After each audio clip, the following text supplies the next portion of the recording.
여러분들이 기억하실지는 모르겠는데 지난번에 제가 이 앞본문을 다루면서 인생을 개주로 비유했었습니다. 그래서 인생은 달리는 것과 같다. 근데 달릴 때 열심히 달리는 것도 중요하지만 그때는 뭐라고 말씀드렸냐면 바통 터치가 중요하다. 잘 전달하는 게 중요하다라고 말씀을 드렸는데 오늘은 그 달리기에서 중요한 또 다른 것을 말씀드리려고 합니다. 우리 인생이 달리기라면 달리는 것들 속에서 바통 터치도 중요하고 잘 달리는 것도 중요하지만 오늘은 자기 라인을 잘 지키는 것이 중요하다라고 말씀을 드리려고 합니다. 우리가 가야 될 방향, 우리의 목표점, 결승점 이것을 분명히 잘 알고 그 방향으로 제대로 가는 것이 중요하다. 왜냐하면 여러분 아시죠?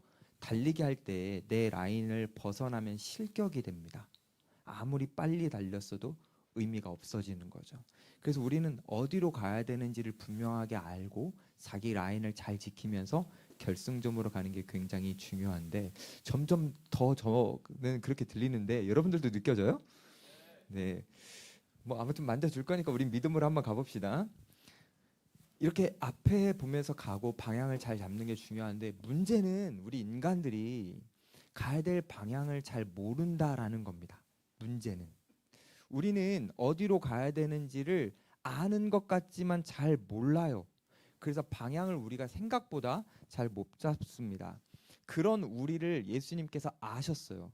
인간이라는 존재는 방향을 잘 못 잡고 잘못된 것으로 간다라는 것을 예수님이 아셔서 우리에게 방향을 제대로 제시해 주시기 위해서 예수님이 우리에게 오셨고 우리에게 다가오셨습니다. 그래서 예수님은 공생애를 시작하시자마자 예수님께서는 갈릴리 해변을 거니십니다. 예수님이 갈릴리 해변을 거니신다라는 거는 그 갈릴리 해변이 산책하기 좋아가지고 그곳에서 물멍도 좀 하고 그쵸? 여러분 바다 가서 살짝 걸으면 기분 좋죠? 저도 좋아요. 그래서 이렇게 다니면 좋아서 예수님이 다니시는 것이 아니라 단지 그 이유가 아니라 방향을 제대로 못 잡고 있는 사람들, 그 사람들을 불쌍히 여기셔서 예수님이 방향을 주시려고 예수님이 그곳으로 가셨습니다. 이걸 다시 말하면 꿈을 꾸긴 꾸는데 제대로 된 꿈을 꾸지 못하는 사람들에게 진짜 제대로 된 꿈을 예수님이 주시기 위해서 그 사람을 찾아가신 거예요. 그래서 그 사람을 찾기 위해서 갈릴리 해변을 거니셨던 겁니다. 우리 18절 말씀 한번 볼까요? 갈릴리 해변에 다니시다가 두 형제 곧 베드로라 하는 시몬과 그의 형제 안드레가 바다에 그물 던지는 것을 보시니 그들은 뭐라고 나오죠? 어부라. 네, 이들은 어부였기 때문에 그냥 평범한 일상을 살아갔습니다. 오늘은 고기를 얼마나 잡았나? 내일은 물고기를 얼마나 잡을까? 어떻게 하면 우리가 잡은 이 물고기를 좋은 가격에 팔 수 있을까? 이런 거 생각하면서 평범하게 살아갔던 사람들이죠. 이런 평범한 사람들은 대화가 일반적으로 좀 비슷합니다. 물고기를 어떻게 하면 더 잡을까도 이야기하지만 사실 일반적인 사람들의 대화 속에는 요즘 경제가 참 힘들다 이런 얘기도 하고 요즘 정치는 왜 이렇게 이상한 거야 라는 이야기도 하면서 우리 일반적인 사람들은 그런 이야기를 하면서 살아가죠. 마치 우리처럼요. 여러분들은 안 그렇습니까? 여러분들은 일상 속에서 아무 대화 없이 살아가고 있나요? 아니면 누군가와 그냥 일상적인 이야기를 많이 하나요? 여러분들도 이야기를 하면서 살아가죠. 요즘 정치는 왜 그런가요? 이런 생각 하죠. 요즘 경제는 왜 이렇게 힘든 거야? 내 삶은 왜 이렇게 어려운 거야? 이런 생각도 하고 대화도 하지 않습니까? 이 당시에 어부였던 이 사람들도 그런 대화를 했어요. 왜 이런 대화를 특별히 할 수밖에 없었냐면 정치적 상황이 너무나 안 좋았습니다. 여러 번 말씀드렸던 것처럼 그 지역은 안티파스라는 사람이 다스리고 있었는데 헤롯 대왕의 아들이었죠. 나눠서 이제 땅을 가졌는데 이 왕이 자기도 아버지였던 헤롯 대왕처럼 대왕이 되고 싶은 거예요. 자기들은 지금 구획이 다 나눠져 가지고 조그만 땅밖에 통치를 못 하는데 아버지처럼 더 큰 땅을 통치하고 싶은 거예요. 그러려면 로마 황제에게 잘 보여야 되는데 잘 보이려면 그리고 사람들에게 인정받으려면 이 사람은 도시를 잘 건축해야 된다고 생각을 했어요. 아버지도 성전 건축을 잘했잖아요. 그러니까 도시를 잘 건축하고 싶으니까 돈이 필요하잖아요. 그래서 이 안티파스가 사람들에게 세금을 조금 많이 걷었습니다. 과하게 걷었습니다. 이전의 어부들은 자기가 물고기를 잡은 만큼 그것에 비례해서 세금을 냈다 그러면 이 사람 때는 어부들이 잡은 만큼이 아니라 배의 크기와 그물의 크기에 비례해서 세금을 냈습니다. 그렇기 때문에 많이 잡았을 때도 많이 냈지만 진짜 별로 못 잡으면 큰일 나는 거예요. 못 잡은 것과 상관없이 그 크기에 비례해서 다 내야 되기 때문에 세금을. 그러니까 얼마나 어부들이 많이 힘들고 어려웠겠어요. 이런 실정을 살아가다 보면 과연 우리는 물고기를 많이 잡을 수 있을까?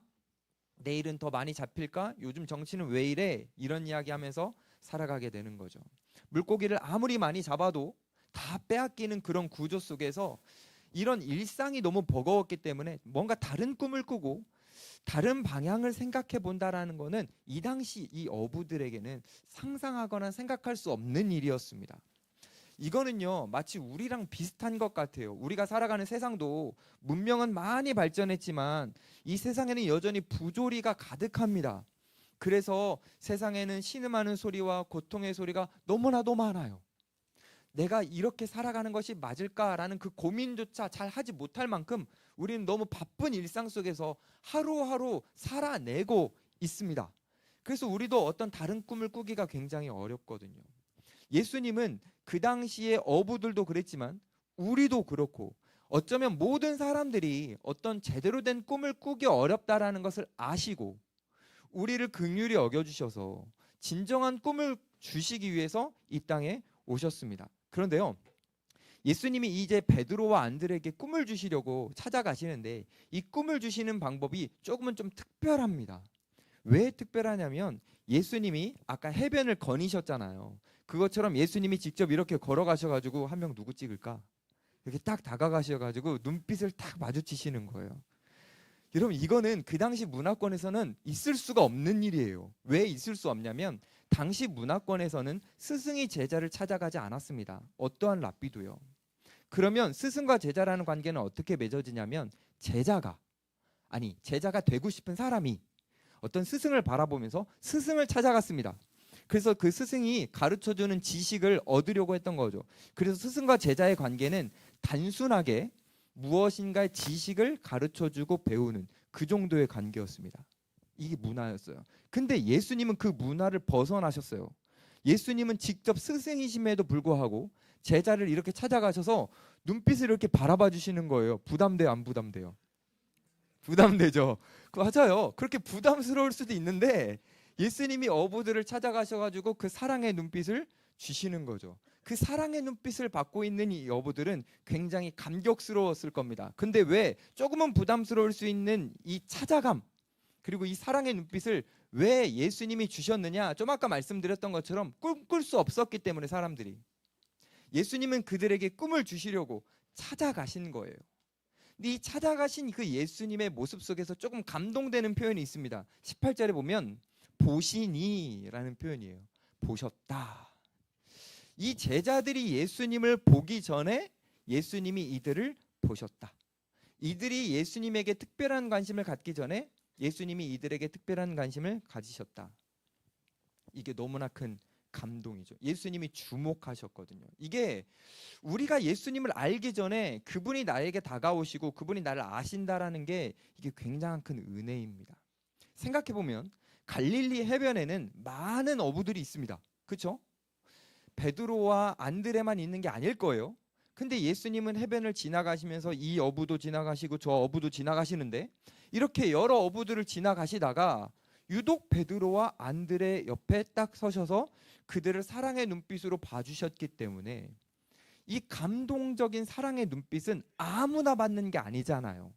그러니까 이 감동적인 눈빛을 우리가 받을 때 여기서 우리는 감격이 되는 거죠. 주님이 나를 사랑의 눈빛으로 봐주실 때 우리는 지금 여기에 많은 이들이 모여 있지만 세상 속으로 생각해 보면 모든 사람들 많은 사람들이 그 주님의 사랑을 누리는 것이 아니기 때문에 우리를 특별하게 바라봐 주시는 그 주님이 느껴지는 순간 우리는 굉장히 감동되고 주님이 나를 선택하셨다라는 것이 믿어지는 순간 우리는 은혜라고밖에 말할 수가 없는 거죠. 이 은혜라고 말할 수 있는 이 선택, 이 부르심은 많은 이들이 받는 것 같지만 정말 많은 이들이 받는 게 아니라 주님이 소수의 사람을 선택하셔서 그들에게 베푸시는 은혜입니다. 여러분 아시죠? 예수님이 공생애를 사시면서 많은 사람들을 만나셨는데 그때 예수님의 제자가 된 사람은 몇 명이었습니까? 몇 명이었습니까? 네. 몇 명이라고요? 대단하시네요, 여러분. 12명밖에 안 됐어요. 그 소수였습니다. 근데 예수님은 본인의 관심과 사랑을 그 소수에 집중하셨어요. 물론 예수님이 소수에 집중하셨다 하더라도 예수님이 다수를, 대중을 무시하신 건 아닙니다. 여러분 아시다시피 오병이어 같이 군중들이 따라올 때 그들을 긍휼히 여겨주시고 먹을 것도 챙겨주시고 일일이 아픈 병자들이 있으면 그들을 한 사람 한 사람 다 케어해 주시고 치료해 주셨습니다.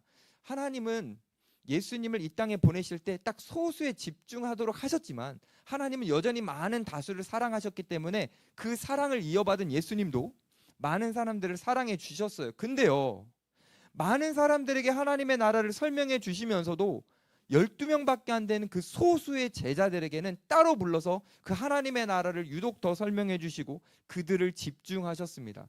예수님에게 있었던 그 시간과 그 에너지를 많은 사람들에게 쓰셨지만 유독 그 12명인 소수의 제자들에게 집중하셨어요. 그래서 예수님의 제자가 된다라는 것은 굉장한 축복입니다. 예수님에게 집중받는 것이니까요. 여기서 하나 퀴즈를 한번 들어가 보고 싶어요. 여러분들에게 질문을 드리고 싶습니다. 여러분들은 예수님을 따르는 무리인가요? 아니면 예수님을 따르는 제자인가요? 약간 저 자매님의 눈빛이 어떻게 구분할 수 있는데요? 그러면 여러 가지 구분점이 있지만 이렇게 한번 말씀드려볼게요. 무리는 예수님을 안 따르는 게 아니라 내가 따르고 싶은 순간에만 따릅니다. 따르다가 내가 따르고 싶으면 다른 데 갔다가 예수님을 따르고 싶은 순간 다시 예수님에게 올 수 있는 게 무리입니다. 제자는 계속 따릅니다. 쉼없이 어떤 순간에도. 자, 그럼 다시 질문을 드려볼게요. 여러분들은 무리인가요? 제자인가요? 예수님의 제자가 된다라는 건 굉장한 축복인데 여러분들 속에 혹시 나는 지금 제자가 아닌 것 같지만 제자가 돼보고 싶다라는 마음이 드는 분 있습니까? 한 명도 없나요? 나는 아직은 무리인 것 같은데, 이 무리가 그 무리인지는 잘 모르겠지만 나는 아직은 좀 무리 되는 것 같은데 근데 내가 정말 제자가 되고 싶다 이런 분 있습니까? 그렇다면 예수님이 제자를 어떻게 부르시는지 한번 그 상황을 조금 더 다시 보죠. 예수님은요, 제자를 찾으러 가실 때 회당으로 가지 않으셨습니다. 희한하죠? 지금으로 치면 교회라는 곳으로 예수님이 제자를 찾으러 오시지 않았어요. 예수님은요, 물고기 잡는 현장, 다시 말해서 일터로 가셨습니다. 예수님은 제자를 찾으실 때 우리가 이렇게 예배드리는 예배적 모습도 중요하게 보실 수 있지만 사실 예수님은 우리가 이렇게 예배드리는 모습만이 아니라 우리가 일상 속에서 살아가는 그 모습을 보시고 우리를 제자로 부르십니다. 다시 말해서 우리가 이 교회에서 어떤 모습을 하고 있느냐가 아니라 교회 밖에서 우리가 어떤 모습을 하고 있는지, 우리가 삶의 예배를 주님께 드릴 수 있는지 그것을 보시고 우리를 부르시는 겁니다. 희한하죠? 근데요, 성경 곳곳을 보면 다 그랬어요. 진짜 희한하게도 예수님은 제자들을 부르실 때 그들이 일하고 있는 현장으로 가셔서 부르셨습니다. 그래서 18절을 보면 예수님께서 금을 던지는 것을 보셨다 그랬죠. 일상 속에서 그 일 속에서 성실하게 살아가고 있는 그 모습을 보시는 거예요. 우리가 어떤 직업을 가졌냐로 우리는 이 세상 속에서 많은 평가를 합니다. 너 어떤 직업 가졌어? 너 스펙이 어떻게 돼? 라고 하면서 그걸로 어느 정도 사람들은 기준을 세우죠. 근데 예수님은 그게 아니에요. 직업이 뭐냐가 중요한 게 아니라 하나님이 나에게 주신 인생을 내가 어떠한 마음으로 받아서 어떻게 살고 있느냐, 내 마음에 성실한 태도가 있느냐, 주님께서는 그걸 보시는 거죠. 그래서 여러분, 이 마태복음을 우리가 살펴보고 있는데 마태복음을 기록한 마태는 언제 부름을 받았는 줄 알아요? 세관에서 세리로 일하고 있을 때. 여러분들이 정말 좋아하는 성경 인물 다윗은 언제 부름을 받죠? 양치고 있을 때. 그럼 엘리사는요? 농부였기 때문에 밭을 갈고 있을 때. 희한하죠? 일 속에서 하나님이 나에게 맡겨주신 그 일 속에서 내가 성실함으로 살아가는 것을 하나님 주목하시는 것 같아요. 그리고 그곳으로 찾아가셔서 우리에게 예수님의 제자가 될 수 있는 너무 귀한 기회를 주시는 거죠. 평범하게 살아가고 있는 그 사람들이 각자의 자리에서 성실하게 일할 때에 주님은 찾아가셔서 우리를 불러주셔서 우리가 주님의 부름을 받게 되는 순간 누구도 상상하거나 꿈꿀 수 없었던 그 하나님 나라의 역사 안에 우리가 들어가는, 그 하나님 나라의 스토리에 우리가 들어가게 되는 그 영광을 얻게 되는 거고요. 우리가 일상 속에서 살아가다가 성실하게 살아가다가 주님의 부름을 받는 순간 우리가 그동안 꿈꿀 수 없었던 그 하나님 역사 안에 우리가 주인공으로 초대를 받는 겁니다. 하나님은 그런 꿈을 우리에게 주시는 거죠. 하나님은 지금 이 설교를 듣고 있는 여러분들에게도 그 꿈을 주시고 싶은 겁니다. 나를 따라와라. 내가 너에게 진짜 좋은 꿈을 주겠다. 예수님 말씀하시는 거죠. 근데요, 여러분들은 지금 이 교회에서 이 설교 시간에 이 메시지를 듣지만 세상 속으로 여러분들이 나갔을 때는 세상은 여러분들에게 다른 메시지를 줍니다. 어떤 메시지를 주죠? 세상은 우리에게 스스로 꿈을 꾸라고 합니다. 그리고 꿈을 스스로 이뤄가 보라고 해요. 하나님이 우리에게 주시는 꿈을 우리가 받아서 따라가는 게 아니라 세상은 우리가 스스로 꿈을 꾸고 그 꿈을 우리가 열심히 노력해서 이루어가라고 말을 합니다. 그래서 그 꿈을, 우리가 스스로 꾸는 꿈을 따라서 가다 보면 우리는 이 꿈 끝에 행복이 있을지, 기쁨이 있을지, 가치가 있을지 우린 모르거든요. 근데 세상은 우리가 그 꿈을 향해서 한 걸음 한 걸음 나아가게 합니다.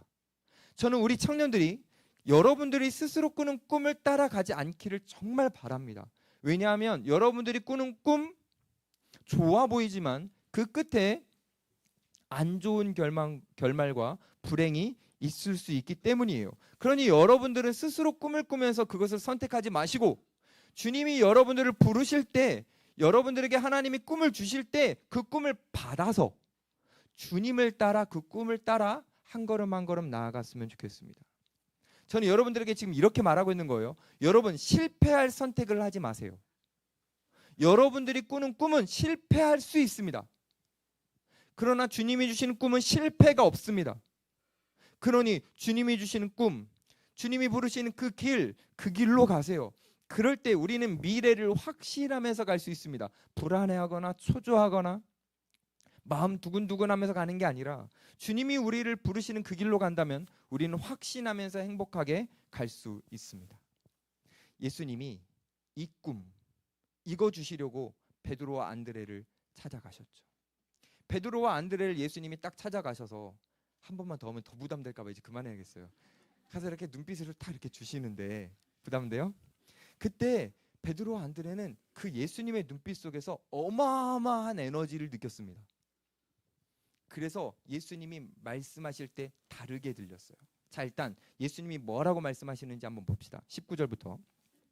말씀하시되 나를 따라오라. 내가 너희를 사람을 낚는 어부가 되게 하리라 하시니, 사람을 낚는 어부가 되게 하겠다. 꽝꽝꽝. 사람을 낚는 어부가 될 수도 있다라고 하신 게 아니라 사람을 낚는 어부가 되게 하겠다라고 확정적으로 말씀하셨어요. 베드로와 안드레에게 어떤 자질과 자격이 보여서 예수님이 그렇게 말씀하신 건 아닙니다. 예수님은 그냥 결정하신 거예요. 내가 이들을 사람을 낚는 어부가 되게 하겠다. 결정. 그래서 이 결정 때문에 예수님은 그들이 사람을 낚는 어부가 되도록 기회를 주시고 기다려주시고 때로는 실수하고 실패할 때 참아주시고 그들이 그 모습이 될 때까지 예수님은 양육해 주시고 도와주시면서 그들을 사람을 낚는 어부가 되도록 모든 것을 해주시려는 결정을 하신 겁니다. 예수님께서요. 그래서 예수님이 이 결정을 가지시고 이 두 사람을 부르셨기 때문에 어떻게 보면 이 두 사람 안에 예수님은 영광스러운 씨앗을 그들에게 이렇게 마음속에 그들 안에 심어주신 겁니다. 우리에게 어떤 자격이 있어서 사람을 낚는 어부가 될 수 있는 게 아니라, 제자가 될 수 있는 게 아니라 예수님은 그냥 그들에게 제자가 될 수 있는 그 미래의 가능성이 있는 그 씨앗을 그들 안에 심어 넣어 주셔서 그 예수님을 통해서 심긴 그 씨앗이, 말씀이라는 씨앗이 내 안에서 자랄 때 때로는 내가 가로막고 내 연약함이 막고 내가 그것을 둔하게 만들지라도 주님께서는 내 안에 심긴 그 씨앗이 자랄 때까지, 열매 맺을 때까지 기다리시고 책임지실 것을 결정하셨기 때문에 주님이 우리에게 그것을 심어주시는 거죠. 그래서 예수님은 지금 이 두 사람에게 새로운 미래를 심어주시는 거고 가능성을 이들에게 심어주신 겁니다. 여러분들에게도요. 근데 세상은 우리 안에 있는 가능성을 못 보게 만듭니다. 우리 안에 어떤 미래가 심겨져 있는지, 우리 안에 얼마나 영광스러운 씨앗이 우리에게 심겨져 있는지 세상은 우리를 못 보게 합니다. 그리고 세상은 왜 어떻게 못 보게 하냐면 여러분들의 인생을 찾고 다른 사람들과 비교하여 평가하게 만듭니다. 내가 저 사람보다 더 좋은 직장을 가져야 되고, 내가 저 사람보다 더 돈이 많아야 되고, 더 건강해야 되고, 내가 더 관계가 좋아야 되는데 아니네? 아, 난 실패자구나. 난 루저구나. 세상은 우리가 그렇게 보게 만들고 그런 마음을 갖게 만들어요. 우리 안에 심겨져 있는 그 주님이 주시는 그 영광스러운 씨앗을 우리가 못 보게 만드는 거죠. 그래서 우리는 세상이 주는 그 가치 속에서 우리는 스스로를 포기해버립니다. 난 안 돼. 난 예수님을 못 따라가나 봐. 나는 좋은 그리스도인이 될 수 없나 봐. 나는 여기까지인가 봐. 나는 할 수 없어. 세상이 주는 그 가치 속에서 우리는 스스로를 포기해버리는 거죠. 그러더라도 여러분만큼은 스스로를 포기하면 안 됩니다. 여러분들이 스스로를 포기하면 절대 안 됩니다. 여러분들이 스스로를 포기하지 않고 주님의 부르심을 따르면 여러분들은 지금 안 보일 거예요. 여러분 안에 얼마나 큰 잠재력이 심겨져 있는지. 지금은 보이지 않지만 그것이 점점 자라고 또 자라서 어느 순간 내 안에서, 내 삶에서 엄청난 열매를 맺어가는 것을 여러분 모두가 다 느낄 수 있습니다. 그러니 여러분 제발 포기하지 마세요. 제발요. 우리 사랑하는 청년들, 목사님 저는 원래 이래요, 저는 원래 안 돼요 라고 절대 말하지 마세요. 이제 저한테 그런 카톡도, 그런 전화도, 그런 문자도 보내지 마세요. 힘들어. 이제 문자 카톡 다 바꿔요. 목사님 저 가능할 것 같아요. 주님이 심겨주셨으니 저 믿어요. 이렇게 보내세요. 아니 주님이 우리에게 가능성을 주셨는데 왜 세상적 기준으로 스스로를 포기하냐 말이에요. 여러분 제발 여러분들을 포기하지 마세요. 베드로와 안드레는요 자신에게 가능성을 주시는 그 예수님을 느꼈어요. 자신들이 뭐 잘나서 내가 예수님을 따를 수 있다 이게 아니고요. 따를 수 없는 거 알아요. 너무 한계가 많죠. 너무 불편한 게 많아요. 근데 나를 향해 이렇게 다가와 주셔가지고 눈빛을, 사랑의 눈빛을 계속 주시면서 나에게 가능성을 심어 주실 때에 그 흡입력 있는 그 예수님의 영광을 느끼게 되는 거죠. 그래서 반응하게 되는 겁니다. 20절 볼까요? 그들이 곧 그물을 버려두고 예수를 어떻게 했다 그랬죠? 따르니라. 따랐대요. 어떤 사람들은 이 본문, 이 딱 구절을 보고 이렇게 생각하기도 합니다. 와, 베드로와 안드레 성급하네. 성급해. 어떻게 이 한마디 말을 듣고 따를 수 있어? 경솔한 거 아니야? 이 사람들은 원래 좀 즉흥적이었나 보다. 그러면서 막 쟤네는 MBTI 뭔지 알겠어? 막 이러면서 즉흥적이네, 계획적이지가 못하네, 뭐 이렇게 생각할 수도 있는 거죠. 근데요 전혀 그렇지 않습니다. 이들은 즉흥적으로 지금 예수님을 따르는 게 아니에요. 왜냐하면 이들은 예수님을 이 순간에 처음 만나는 게 아닙니다. 안드레라는 사람은 세례 요한의 제자였어요. 세례 요한의 제자였기 때문에 세례 요한과 함께하면서 세례 요한의 메시지를 늘 많이 들었습니다. 세례 요한이 뭐라고 고백했죠? 예수님을 보면서 하나님의 어린 양이라고 고백했죠. 그래서 그 예수님을 가리켰기 때문에 이 안드레도 궁금해졌습니다. 그래서 이 안드레는 그 궁금증을 가지고 예수님을 따로 찾아간 적이 있습니다. 따로 찾아가서 예수님을 딱 만났는데 예수님이 너무 좋은 거예요. 그래서 자기의 형제였던 베드로를 데리고 다시 찾아가서 예수님과 교제합니다. 그 교제하는 과정 가운데 예수님의 기적도 봤습니다. 예수님이 가나 혼인 잔치에서 물을 포도주로 바꾸는 그 기적도 이 두 사람은 느꼈고 경험했습니다. 예수님이라는 분이 어떤 분인지 알았어요. 아, 예수님이라는 분은 정말 놀라운 분이구나. 이걸 알았거든요. 알고 일상 속에서 성실로 살고 있을 때에 예수님이 자신들을 찾아와서 나와 함께하자 계속이라고 말씀하시니 그 영광스러운 주님이 나와 계속 함께하자고 하시는 이 말씀이 너무 좋았던 거예요. 예수님이 어떤 분인지를 알았으니까요. 그래서 그 예수님을 따라간 겁니다. 즉흥적으로가 아니고요. 제대로 따라간 겁니다.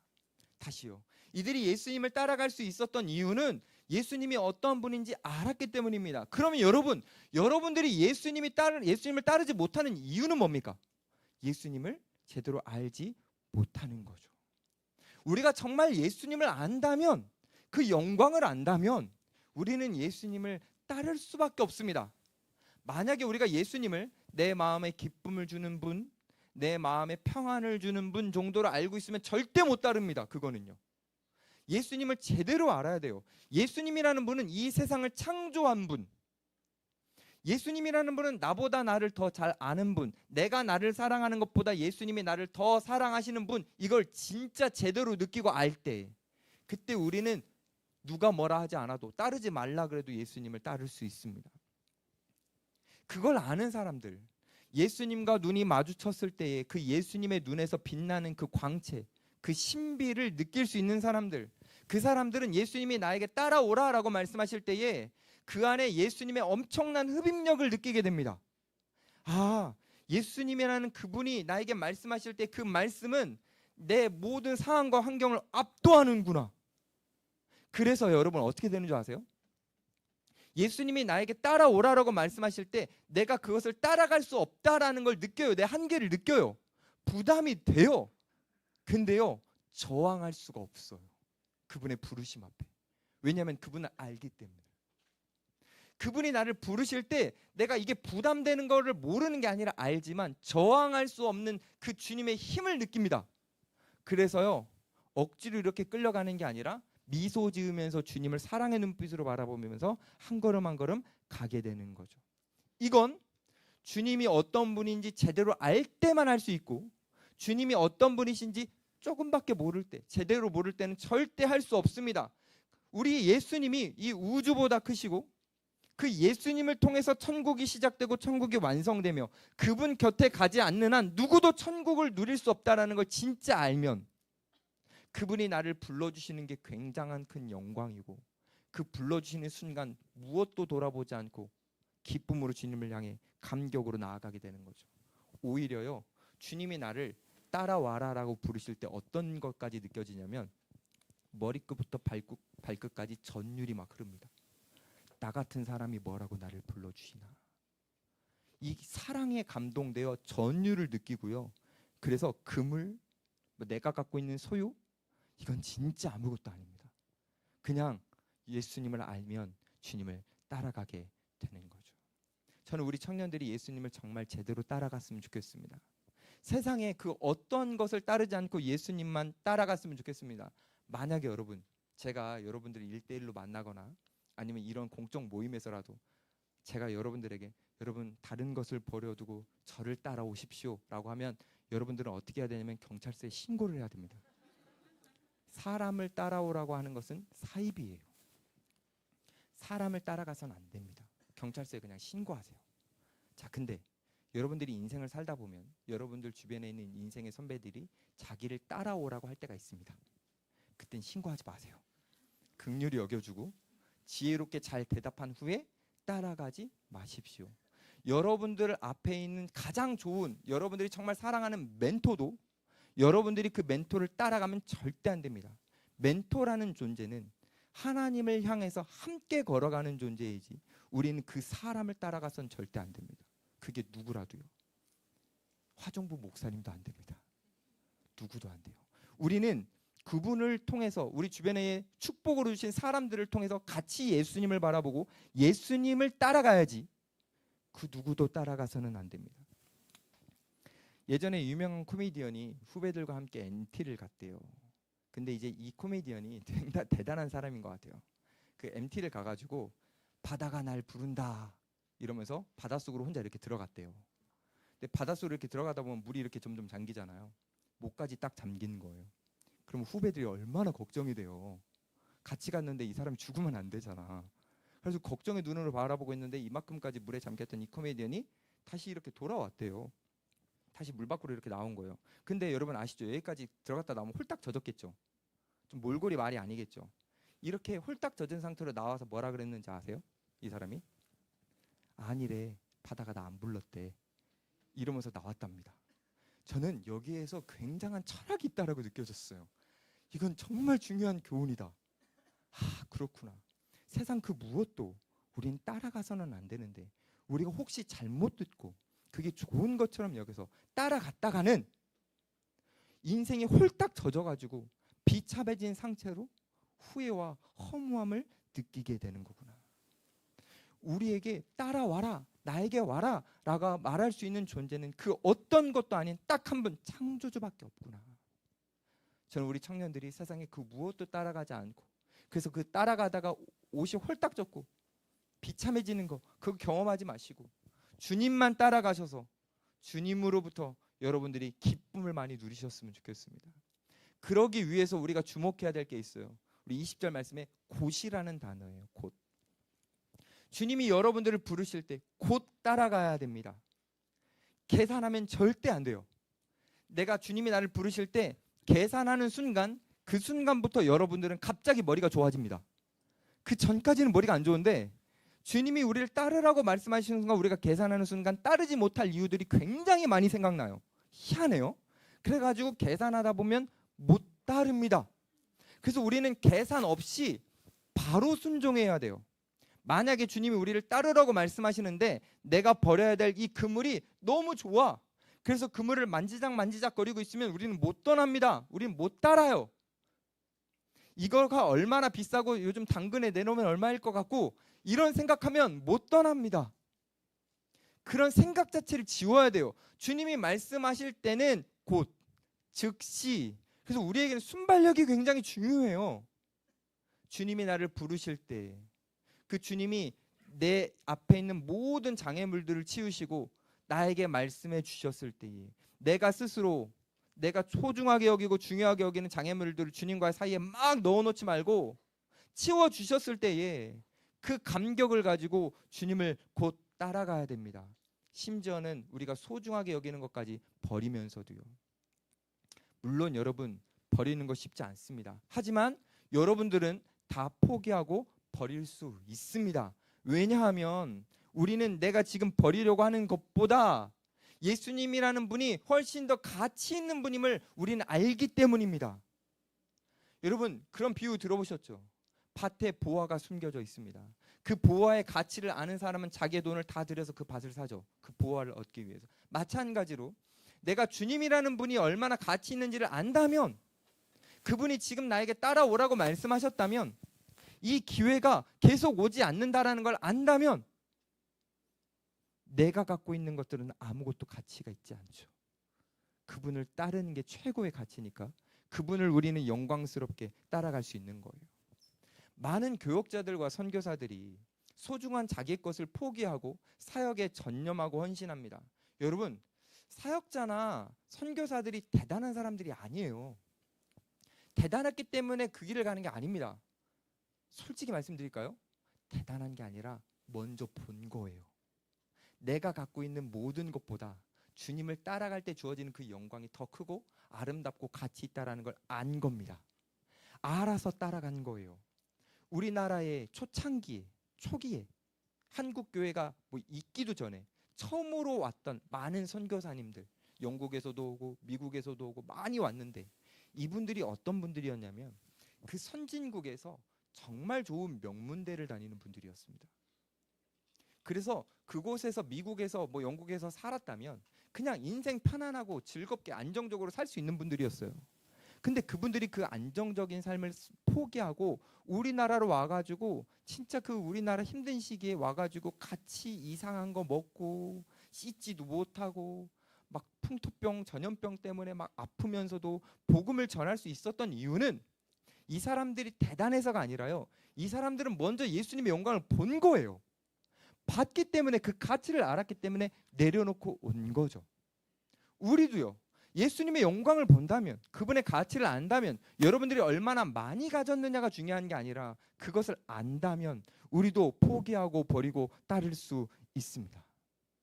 전 지금 여러분들에게 선교사 하자, 교역자 하자라고 말씀드리는 게 아니에요. 우리 예수님은요, 우리를 다양한 모습으로 부르십니다. 여러분들은 지금 하고 있는 일 하면 돼요. 세상 속에서 여러분들이 하고 있는 일 성실하게 하시면 됩니다. 근데요, 똑같이 부르는 게 딱 하나가 있어요. 일적인 건 다 다를 수 있지만 똑같은 게 하나가 있습니다. 그게 뭐냐면 예수님 이렇게 말씀하셨거든요. 나를 따라와라 라고 했습니다. 우리는 어느 자리에서 무슨 일을 하든지 예수님을 따라가는 삶을 살면 되는 겁니다. 우리가 세상 속에서 다양한 일을 해도 돼요. 하지만 여러분들이 주님을 따르는 사람이 되면 되는 겁니다. 여러분들의 직업을 바꾸라고 말씀드리는 게 아니라 삶의 방향, 삶의 목적을 바꾸라는 거예요. 나를 위한 삶이 아니라 예수님을 위한 삶, 나를 중심적인 삶이 아니라 주님 중심적인 삶으로 그 방향을 바꾸라는 거죠. 이 방향이 안 바꿔지면 결국 달리기를 아무리 열심히 해도 실격이니까요. 주님이 우리에게 그 부르심을 요청하는 겁니다. 나를 따라와라. 그래서 우리는 세상의 영광을 추구할 사람들이 아니라 하늘의 영광, 하나님 나라의 영광을 누리면서 살아갈 존재들인 거죠. 여러분들이 그 주님의 영광을 따라 한 걸음 한 걸음 살아간다면 세상 속에서는 여러분들을 루저라고 말할 수도 있습니다. 실패자라고 말할 수도 있어요. 하지만 하나님은 절대 여러분들을 실패자라고 하지 않으시고 여러분들의 미래, 그 영광스러운 마지막 순간, 결승점을 딱 통과하는 그 순간 여러분들의 목에는 갑자기 쇼미더머니가 생각나네. 그 목걸이가 아니라 주님께서 우리 머리 위에 뭘 쓰게 해주실까요? 영광스러운 면류관을 쓰게 해주십니다. 그거 기대되지 않습니까? 근데 그렇게 되려면 우리는 주님을 따라가야 되는 거예요. 우리가 주님을 따라가다 보면요, 어느 순간 우리 안에 심긴 그 예수님께서 심어주신 그 가능성이 조금씩 보이기 시작합니다. 원래 나는 가능성이 안 보였는데 조금 미세하게 보이기 시작해요. 그리고 어느 순간 그 가능성이 내 안에서 발현되기 시작하면서 내 안에서 조금씩 열매가 드러나기 시작해요. 하나님 나라의 열매들이요. 근데 그 조금의 영광을 주님은 엄청나게 영광으로 받아주시면서 우리를 기뻐해 주시고요. 주님이 나를 기뻐해 주신다는 것을 내가 또 느끼는 순간 나는 내 인생에 감격하게 됩니다. 그리고 그 안에서 세상이 줄 수 없는 행복들을 누려가게 됩니다. 사랑하는 여러분, 그물을 버리기까지 주님을 따라가십시오. 그물 만지작거리지 마세요. 온전히 주님을 따라가십시오. 그러면 여러분의 일상 속에서도 여러분 안에 심긴 천국이 발현되면서 여러분의 일상 속에서 천국을 누려갈 수 있습니다. 예수님께서 베드로와 이 안드레를 찾아가셔서 부르시자 그들이 따라갔죠. 이제는 예수님이 다른 제자들을 찾아가셨습니다. 21절 볼까요? 거기서 더 가시다가 다른 두 형제 곧 세베대의 아들 야고보와 그의 형제 요한이 그의 아버지 세베대와 함께 배에서 금을 깁는 것을 보시고 부르시니, 이 두 사람도 어부였습니다. 다음을 위해서 그물을 정리하고 있었죠. 그물 정리, 깁는 거 해보신 분 있습니까? 아니 왜 이렇게 경험이 없어요? 저만 해봤어요? 저는 그물 깁는 거 해봤는데, 저는 이제 어렸을 때 어촌에서 자라가지고 제 친구들은 다 이제 부모님이 어부셨으니까 제가 친구 집에 가면 할 게 없어가지고 그물을 기었거든요. 근데 이렇게 그물을 기울 때 아무 생각 없이 하는 게 아닙니다. 어떤 생각으로 하냐면 그물을 깁는다라는 거는 다음번 물고기를 잡는 것에 대한 기대를 가지고 하는 겁니다. 기대가 없으면 그물을 안 깃죠. 그냥 누워서 자고 말지. 그렇지 않아요? 그 수고를 왜 해야 됩니까? 다음번 물고기를 잡는 것에 대한 기대를 가지고 그물을 깁는 거예요. 자, 근데 이 두 사람은 지금 그물을 깁고 있었습니다. 그때 예수님이 찾아가시죠. 뭔가 다음번에 물고기가 더 많이 잡혔으면 좋겠다라는 그 정비하는 그 마음속에서 예수님은 그들의 마음속에서 뭘 읽으셨냐면, 그들은 그냥 일상적으로 그물을 기우면서 기대를 하고 있는데 그 기대 안에 숨겨진 불행함을 예수님이 보셨어요. 다음번에 물고기가 얼마나 잡힐지 모르고 잡힌다 하더라도 이것을 얼마나 또 세금을 내야 될지 모르는, 내 안에 이렇게 확실성이 없게 찾아오는 여러 가지 당면하는 그 문제들을 바라보면서 내 안에 이렇게 표출하지 못했던 그 안에 있는 비참한 마음, 그걸 예수님이 보셨습니다. 다시 말해서 그들의 육신은 지금 예수님에게 저를 도와주세요라고 말하진 않았거든요. 근데 그들의 영혼이 저를 좀 살려주세요라고 말하는 걸 예수님이 들으셨어요. 그래서 그들에게 가신 겁니다. 두 사람에게 가셨을 때 이 두 사람은 이 예수님으로부터 어마어마한 에너지를 느끼죠. 22절 볼까요? 그들이 곧 배와 아버지를 버려두고 예수를 따르니라. 그물이라는 것은 미래를 기대하게 만드는 소중한 자산입니다. 그렇죠? 근데 그 소중한 자산을 버려두고 예수님을 따랐대요. 근데 이들은 예수님을 따르기 위해서 이 자산만 버린 게 아니라 좀 충격적이죠? 아버지도 놓고 예수님을 따랐다라고 합니다. 여러분, 이 모습을 보면 예수님이 제자들에게 나를 따라오기 위해서는 전부를 포기해라 라고 말하는 것 같나요? 예수님이 여러분들에게 나를 따라와라 라고 말씀하실 때에 여러분들이 갖고 있는 전부를 요구하시는 것 같나요? 맞아요, 틀려요? 네? 여러분들에게 정말 예수님이 전부를 요구하시나요? 맞습니다. 예수님은 우리에게 전부를 요구하십니다. 자, 이렇게 설교 끝나면 부담돼서 막 미치겠죠. 근데 왜 조금 부담될 것 같은 이 전부를 예수님은 우리에게 요청하실까요? 그 이유가 뭘까요? 주님이 우리에게 나를 따라오기 위해서는 너의 전부를 요구한다. 왜 그렇게 하시는 거죠? 예수님은요, 우리가 주님을 따라 살아갈 때 필요한 모든 전부를 미리 준비하셨기 때문에 내 전부를 내려놓으라고 하는 겁니다. 예수님은 우리가 주님과 함께 행복하게 살아갈 수 있는 그 전부를 미리 예비해 두셨기 때문에 내가 필요하다고 여긴 그 전부를 내려놓으라고 하시는 거예요. 그래서 주님은 내가 쌓았던 지식, 경험, 재물, 관계 뭐든지 다 내려놓고, 왜 내려놓으라고 하시냐면 그게 오히려 주님을 따라가는데 방해가 될 수 있어서, 오히려 이게 내가 만지작거리다가 주님을 따라가는데 방해가 될 수 있어서, 달려야 되는데 못 달리게 할 수 있어서, 그래서 주님은 그것을 내려놓고 오직 주님만 바라보면서 따라오라라고 말씀하시는 겁니다. 우리는 일상을 살아가다가 이렇게 생각해요. 주님, 오케이, 저 이것도 내려놓을 수 있고 이것도 내려놓을 수 있습니다. 하지만 이것만큼은 못 내려놓습니다, 주님. 근데 주님이 그걸 내려놓으라고 하시는 거죠. 왜요? 그게 내가 주님을 따라가는데 방해가 되니까요. 제일 방해가 되니까요. 내가 내려놓을 수 없다, 이건 나에게 너무 소중한 것이라고 생각하는 그것이 우리가 주님을 따라가는데 제일 방해가 되기 때문에, 그것 때문에 우리가 사실 하나님의 나라를 누리지 못하기 때문에 주님은 우리에게 그것을 내려놓으라고 하시는 겁니다. 그러니 주님이 우리에게 전부를 요청하시는 것은 부담스러운 것이 아니라 은혜로운 요청입니다. 우리가 빈손 들고 나아가서 주님, 정말 제가 주님 앞에 빈손으로 나왔습니다 라고 하는 순간 주님은 우리의 빈손에 너무나 많은 것들을 채워주실 거거든요. 주님이 우리를 사랑하시기 때문에, 그래서 우리에게 그것을 요구하시는 겁니다. 사랑하는 여러분, 주님이 여러분들을 지금 부르십니다. 나를 따라와라. 여러분, 그 음성을 듣고 정말 전부를 내려놓고 주님 앞에 나아갈 수 있겠습니까? 정말 이거는요, 우리에게 부담이 아니라 영광입니다. 제가 얼마나 영광된 건지를 말씀드리고 말씀을 마칠게요. 예수님이 제자들을 정말 소중하게 여기셨어요. 그 예수님을 따라갔던 그 소수, 그물도 버리고 배도 버리고 가족까지 내려놓고 따라갔던 그 소수를 예수님이 정말 소중하게 여기셨어요. 그래서 예수님이 3년간 공생애를 하실 때 이 12명 딱 이 사람들에게 완전 집중하셨습니다. 왜냐하면 예수님은 아셨어요. 90% 헌신된 100명보다 100% 헌신된 10명이 더 낫다라는 것을 예수님은 아셨어요. 그래서 예수님은 100% 헌신된 전부를 내려놓고 따라가는 이 제자들에게 예수님도 전부를 주시는 겁니다. 집중해 주시고 온전히 사랑을 베풀어 주시는 거죠. 그래서 이걸 아는 사람은 내가 전부를 내려놓고 주님을 따라간다라는 것이 단순한 부담이 아니라 창조주가 나를 구원의 여정으로 나를 이끌어 가시고 그 구원의 스토리 안에 내가 주인공으로 참여해서 내가 하나님 앞에 쓰임 받는다라는 것, 그 자체가 행복이고 그것 자체가 감격이 됩니다. 내가 내려놓는 거에 집중하는 게 아니라 그분께서 나를 통해서 내 안에 심겨주신 그 씨앗이 어떻게 자랄지에 집중하면서 영광스럽게 하루하루를 주님과 함께 살아가는 거죠. 근데 많은 사람들이 이 영광을 모릅니다.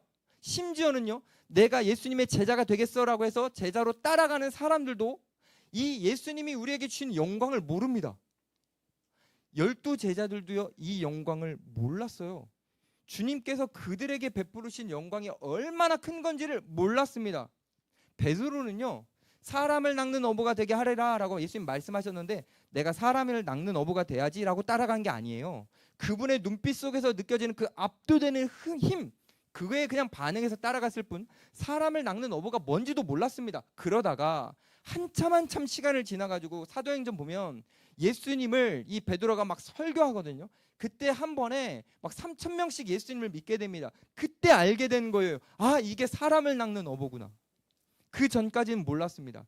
예수님이 주신 꿈이 어떤 건지, 그 감격이 어떤 건지, 그 기쁨이 어떤 건지 몰랐어요. 그냥 압도돼서 따라갔을 뿐인데 나중에 알게 됐습니다. 와, 이거 장난 아니구나. 그래서 그때 이런 생각을 했겠죠, 베드로가. 내가 금을 버리고 예수님 따라가길 너무 잘했다. 내가 일평생 살아가면서 여러 가지 선택을 했었는데 그 선택 중에 최고의 선택은 예수님을 따르는 것이다. 그 감격을 누리게 되는 거죠. 아마 베드로는 이렇게 생각했을 겁니다.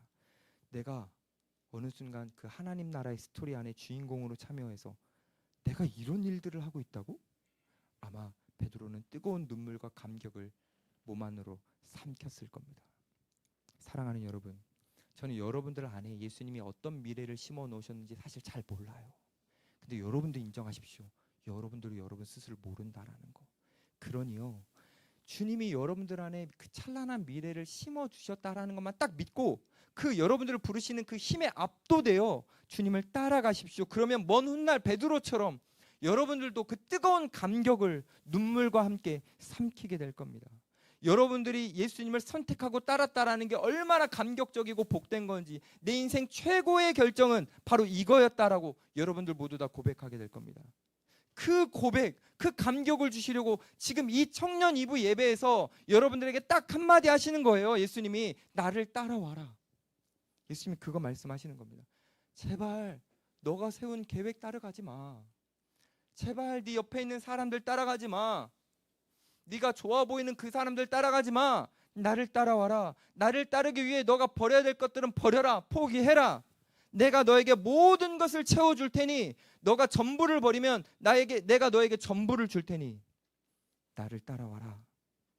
너가 너를 사랑하는 것보다 내가 너를 더 사랑하고, 네가 지혜로운 것보다 내가 더 지혜롭고, 너가 상상하지 못하는 그 천국의 씨앗을 너에게 심어놨으니 나만 믿고 따라와라.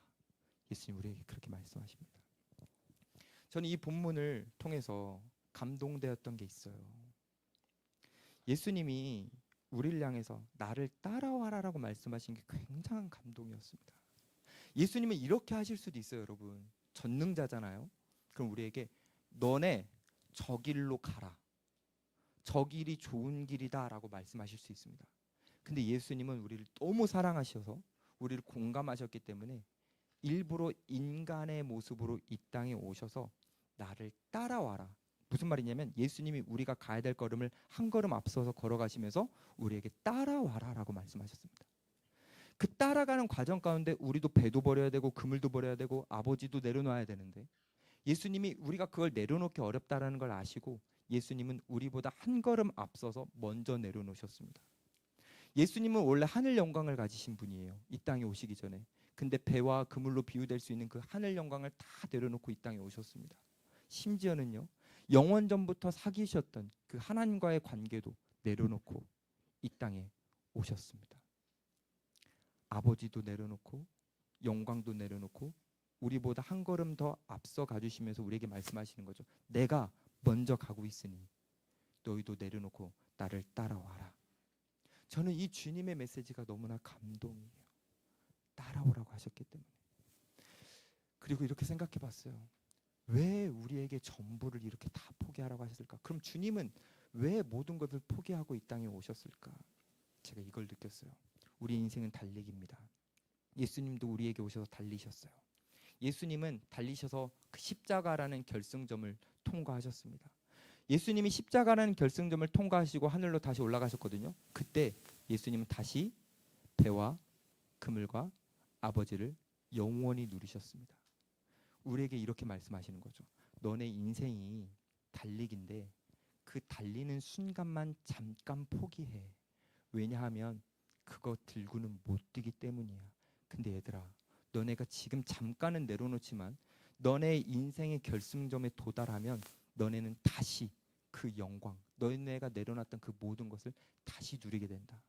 이렇게 말씀드릴게요. 주님이 우리에게 내려놓으라고 하시는 이유는 이걸 우리가 붙잡으면 영원히 누릴 수 없지만 이것을 우리가 이 시대에 예수님을 믿고 내려놓는 순간 이것을 우린 영원히 누릴 수 있기 때문에 주님이 우리가 영원히 누리기를 바라서 잠시 내려놓으라고 하시는 겁니다.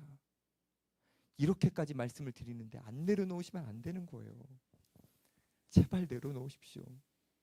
주님을 따라가십시오. 주님이 여러분들에게 요청하실 때 아름답게 반응하십시오. 주님이 부르시면 후회와 실수가 없다라는 걸 인정하시고 손에 쥔 거 제발 내려놓으시고 주님의 부르심에 따라가는 여러분 모두가 되기를 원합니다. 그래서 정말 우리의 인생 마지막에 딱 이렇게 우리의 인생을 돌아봤을 때 내 인생의 변곡점이 여러 가지가 있었지만 내가 정말 제일 절대 잊을 수 없던 순간, 최고의 결정, 최고의 순간은 이 청년 이부 2024년 3월 10일 이 예배 속에서 주님의 음성을 듣고 내가 주님을 따라가기 시작한 그때가 내 인생의 최고의 결정이고 순간이었다라고 고백할 수 있었으면 좋겠습니다.